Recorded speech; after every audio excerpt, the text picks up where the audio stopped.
E aí, pessoal, tudo bem? Galerinha do segundo ano do ensino médio, beleza? Vamos continuar nossos estudos? Vamos lá? Professor Leonardo Greco com vocês. Nosso tema de hoje, revolução alimentar, né? O que viria a ser isso? Revolução, você entende como sendo uma mudança drástica em algum processo, tá?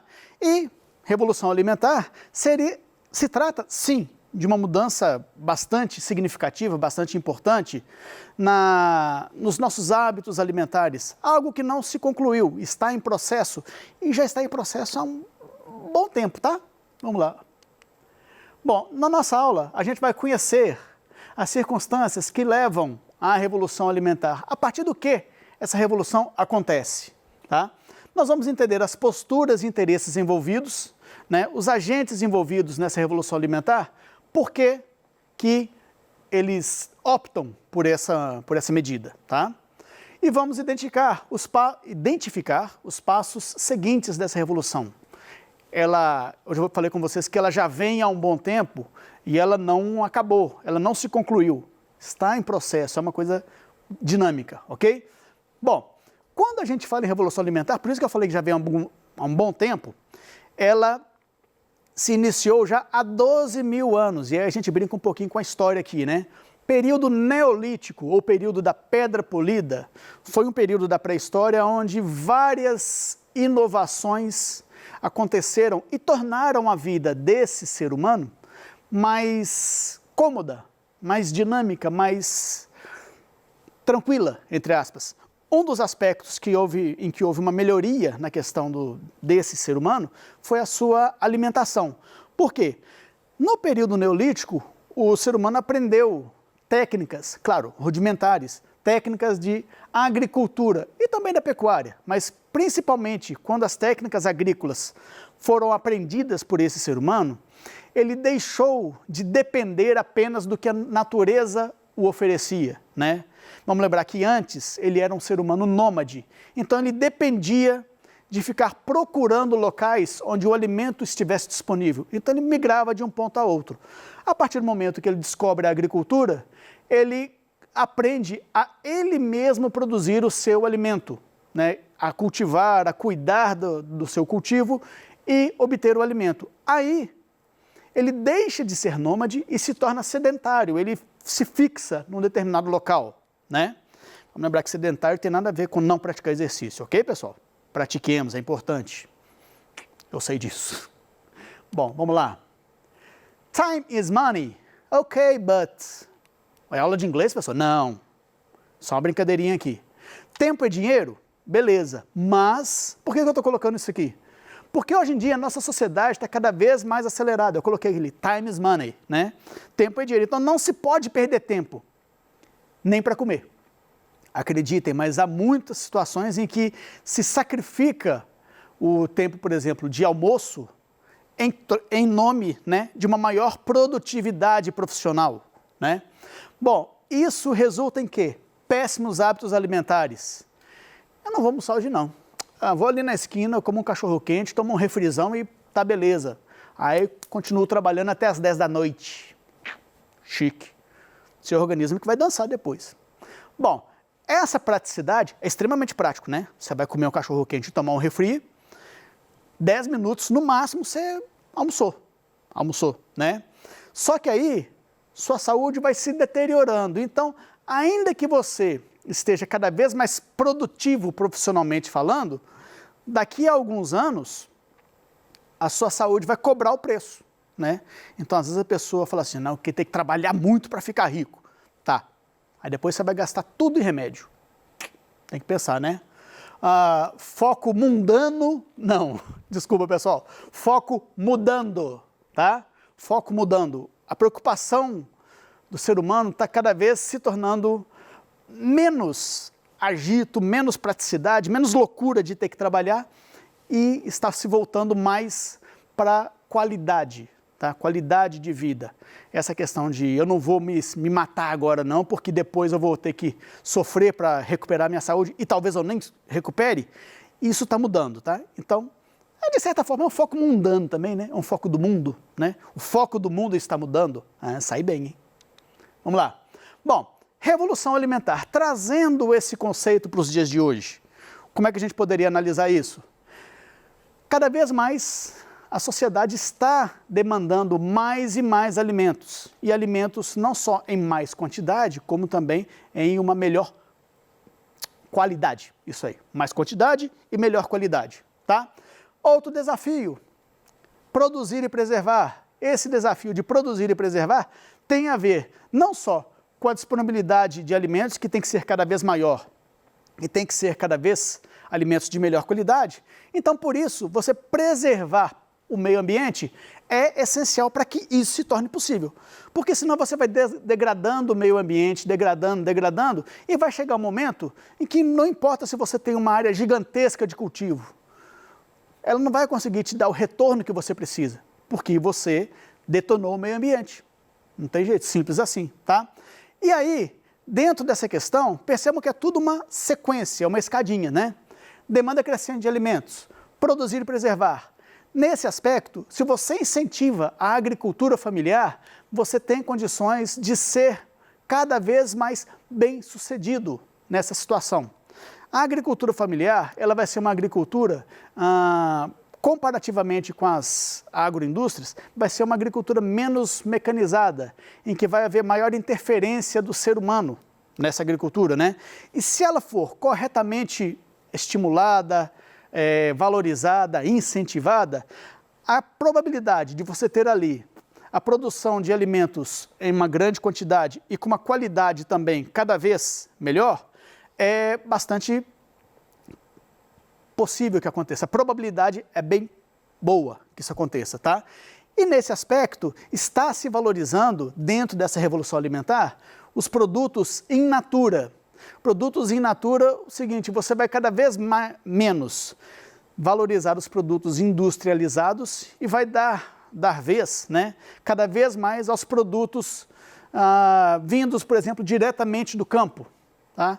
Com menor uso possível de conservantes, vamos dizer assim, tá? Vamos lá. Quais são as modas alimentares? Várias modas alimentares ao longo dos tempos, né? E no nosso momento atual, a gente tem, por exemplo, a questão da dieta macrobiótica, a questão do vegetarianismo e veganismo, e aí eu faço um parênteses aqui. Vegetarianismo, você vai consumir alimentos que não tenham, basicamente, você vai evitar o consumo da carne, ok? Mas aí você consome qualquer outra coisa, leite, por exemplo, né? Queijos, ovos, tal. Veganismo, já é algo mais rigoroso, mais extremo, vamos dizer assim, né? Ou mais restritivo, talvez. Você não vai consumir nada que seja de origem animal. E aí, claro, a carne está inclusa nesse pacote, né? Mas também, por exemplo, o leite. Não vem da vaca, não vem da cabra, então você não vai consumir o leite também. Os ovos não vem da galinha, não consuma. Da pata, não consuma, tá? E aí, esse veganismo, ele acaba se tornando um estilo de se alimentar muito mais complexo. E por ser mais complexo, ele acaba se tornando também, pelo menos no momento, né, um estilo mais caro de se sustentar, tá? E temos também a dieta orgânica. O que é isso? Vamos seguir para a gente entender, tá? Bom, inicialmente, vamos fazer uma disputa, né? Uma comparação entre alimentos processados e alimentos orgânicos. Bom, os alimentos processados, que são aqueles que vocês já encontram prontinhos nas gôndolas do supermercado, que é só abrir e consumir, eles ganham na praticidade, no sabor, né? A gente não pode negar que eles são muito mais saborosos, né? E também na questão do custo. Os processados ganham nesses três quesitos, mas eles perdem feio para a questão dos alimentos orgânicos, tá? Aqueles alimentos que são, como eu já falei anteriormente, alimentos in natura, alimentos com menos adição de conservantes, né? Então, percebam, de 4 itens, os orgânicos ganham em 1, mas esse 1 é extremamente relevante. Saúde, ok, pessoal? Desafios para você conseguir concretizar essa revolução alimentar de um modo cada vez mais prático, saudável e eficaz para o dia a dia da sociedade. brasileira e mundo afora. Praticidade, ela tem que ser mais prática, porque o mundo, hoje em dia, infelizmente, aquela questão do time is money, que eu falei anteriormente, ela é cada vez mais verdadeira. Você tem cada vez menos tempo para desperdiçar, para perder, com o horário de almoço gostoso, com um tempo para relaxar. Então, essa alimentação mais saudável, ela tem que ser mais prática. Ela tem que ser mais barata também. Então, o custo é algo que tem que ser combatido. Tem que se buscar alternativas para que o custo da produção desses alimentos seja cada vez menor, para que mais pessoas, afinal de contas, né? Quanto mais pessoas tiverem acesso a uma alimentação mais saudável, melhor, né? O sabor, né? Aí, essa questão do sabor, não tem muita alternativa para você fazer, a questão de mudar o sabor dos alimentos. Você pode mudar as receitas, né? Quanto mais receitas você conseguir elaborar de modo a se privilegiar o sabor, e também vai partir pelo último item aqui que eu coloquei, educação alimentar, talvez uma reeducação alimentar, a gente reacostumar, né, com os sabores da natureza. Não poético, hein? Mas é verdade. Na última Olimpíada que nós tivemos no Rio de Janeiro, houve uma reportagem de um canal, se não me engano, norte-americano, em que o repórter quis fazer uma gozação com o Brasil e comprou na rua um pacote de biscoito de polvilho, que nós conhecemos muito aqui no Brasil, em Minas então, né? E fez uma reportagem, mordeu ao vivo o biscoito e falou, deixa eu ver o gosto que isso aqui tem. Mordeu, tal, nada. Então, para o norte-americano, esse biscoito de polvilho que a gente adora aqui, polvilho azedo, né? Para eles não tem gosto de nada. Mas o que acontece? O paladar dos norte-americanos, extremamente acostumado a produtos industrializados, né? O paladar já está insensível a determinados sabores, tá? Então, tudo isso passa por uma reeducação alimentar, né? Seria nem educação, seria reeducação mesmo, né?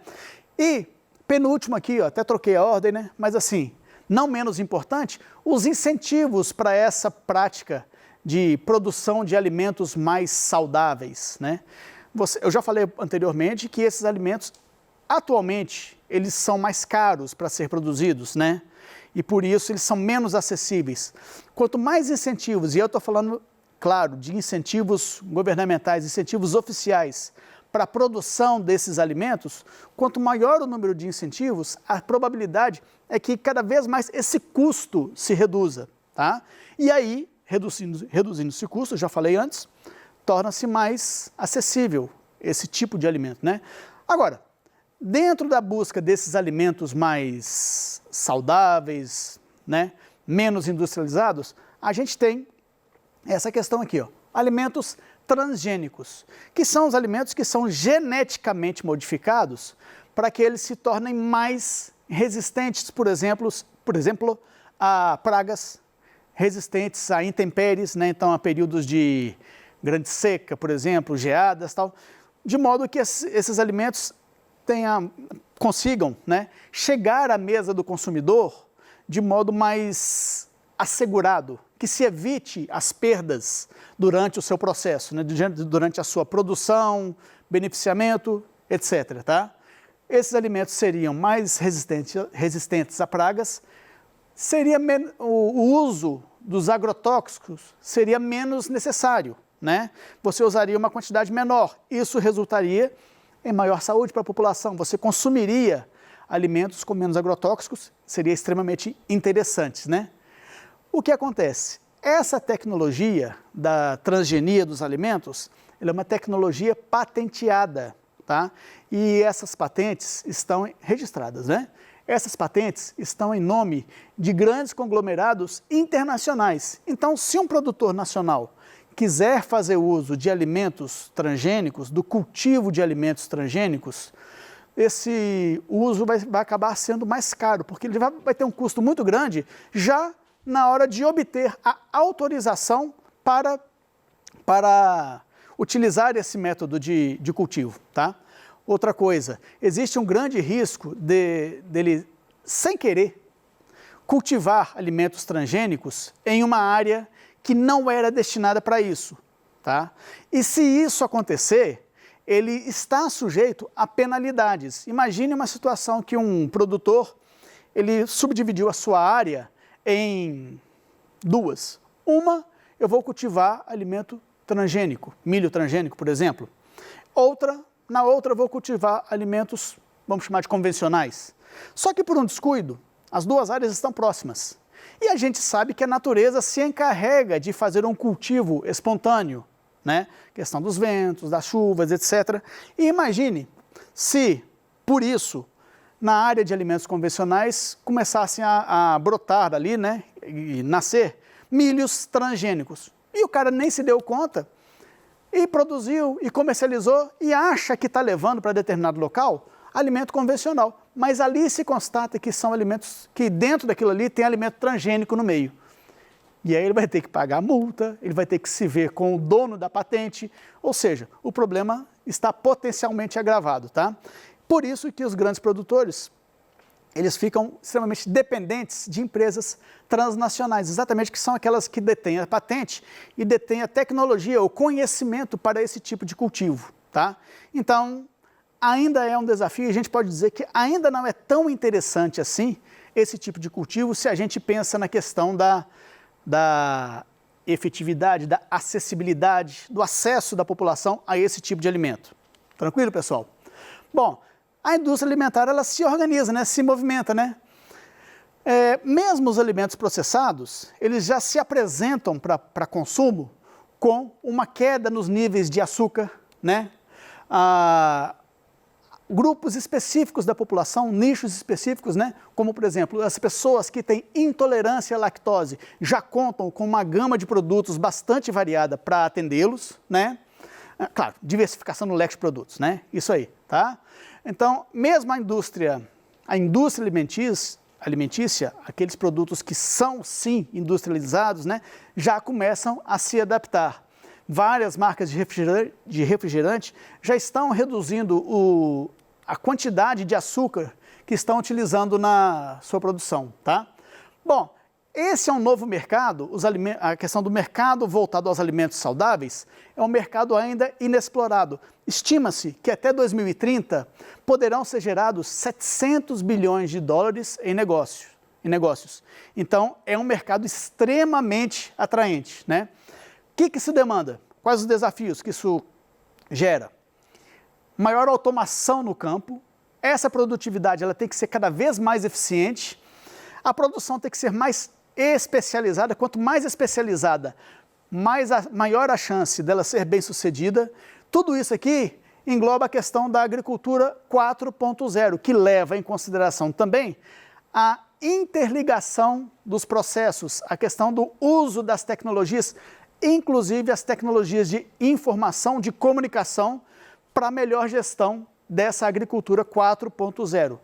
Há quem diga que é a agricultura do futuro, e tudo indica que sim, beleza? Bom, Food Revolution Day, Dia da Revolução Alimentar, varia de ano para ano, tá? Esse ano foi em 16 de maio, tá? O incentivador é o chefe britânico Jamie Oliver, tá? E o objetivo dele é conscientizar a sociedade mundial, né, quanto aos benefícios da alimentação saudável, incentivar mesmo. Ele não só apresenta dados, como oferece receitas, por exemplo, tá? E aí, esse é o objetivo dele, né? Bom, entendido, vamos à nossa prática. Vamos lá, pessoal? Um elemento essencial para a evolução da dieta humana foi a transição para a agricultura como modo primordial de subsistência, de sustentação, né? A Revolução Neolítica estreitou dramaticamente o nicho alimentar ao diminuir a variedade de mantimentos disponíveis. Por sua vez, a industrialização recente do sistema alimentar mundial resultou em uma outra transição nutricional. Como assim? Sob as transformações nos sistemas alimentares descritas pelo autor, é correto afirmar que os ganhos de produtividade agrícola obtidos com as revoluções neolítica e industrial trouxeram simplificação das dietas alimentares. Sim, é isso aí, tá? Você otimizou a produção, tornou o processo cada vez mais industrializado, só que a sua variedade de alimentos se reduziu, ok? é uma coisa meio contraditória, mas verdadeiro. Pessoal, é isso aí. A gente viu todos esses itens aqui na nossa aula hoje, né? A questão da praticidade da dieta humana, né?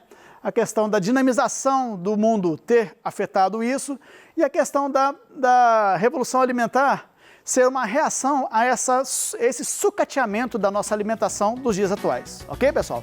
Grande abraço, pessoal. Muito obrigado pela oportunidade. Espero contar com vocês nas próximas aulas, ok? Abração, galera.